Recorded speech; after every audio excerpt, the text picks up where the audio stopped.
it's hard to focus a lot of times when you're getting the ball 1 out of 65 snaps, or 2 out of 65 snaps.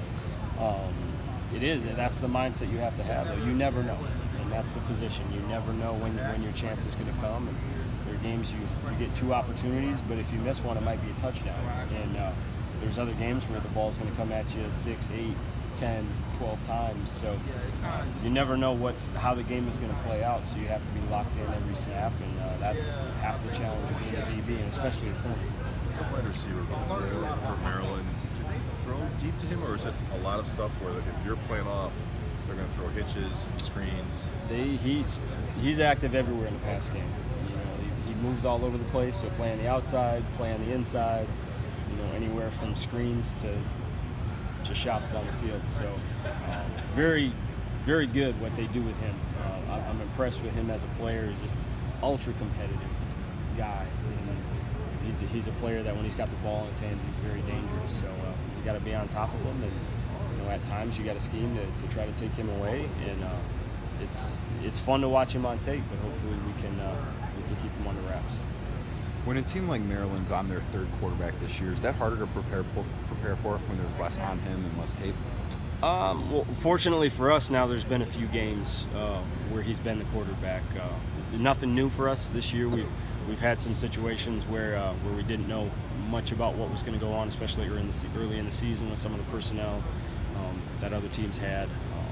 But yeah, it is more difficult when you don't have a huge span of games to kind of break a guy down and see what he's good at. But that doesn't change. We got to go out there and play well and execute. And I like the way our guys have approached it, and we're giving them a lot of different situations that maybe we haven't seen on tape yet, but we think might be the next place they're going to go. With TJ having to sit out the first half of this next game, does that change any kind of approach you do defensively, schematically?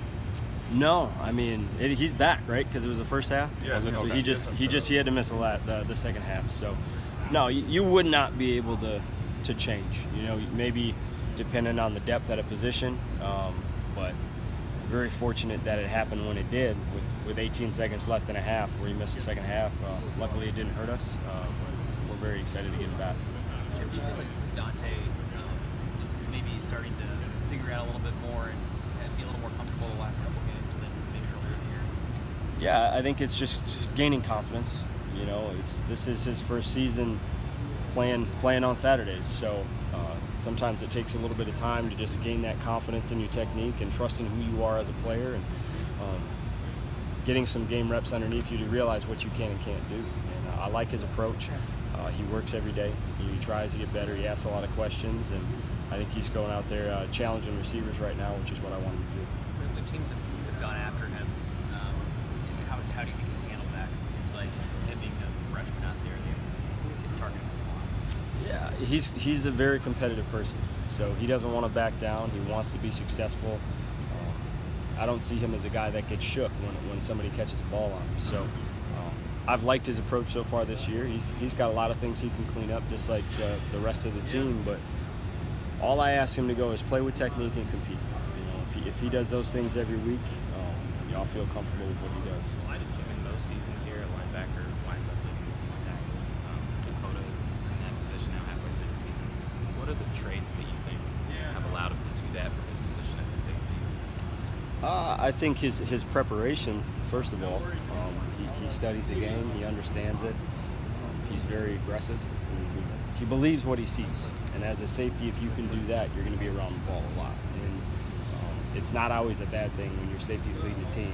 Some teams it is, but it all depends on your scheme. Obviously, we've been playing very well up front, and a lot of times that frees the safeties up. They can't get to the second level to get those guys. So he's very, very aggressive. I like the way he's tackling, and that's what's putting him in position to be where he's at. You played linebacker for years in the positions. Like, do you try and move him up into the box more? Do you put him on tight ends? I guess how much time does he spend closer to the line of scrimmage in your mind? A lot of it depends schematically. A lot of these spread teams, he's not close to the line of scrimmage, but there are certain weeks and certain calls that we're in that he can be, and obviously that's a strength of his. Having played in the box before as a linebacker, he feels very comfortable with seeing what he needs to see, whether that's a tight end, a tackle, a pulling guard, anything like that. It takes reps to trust that, and having played that position and been close to the ball, he feels comfortable.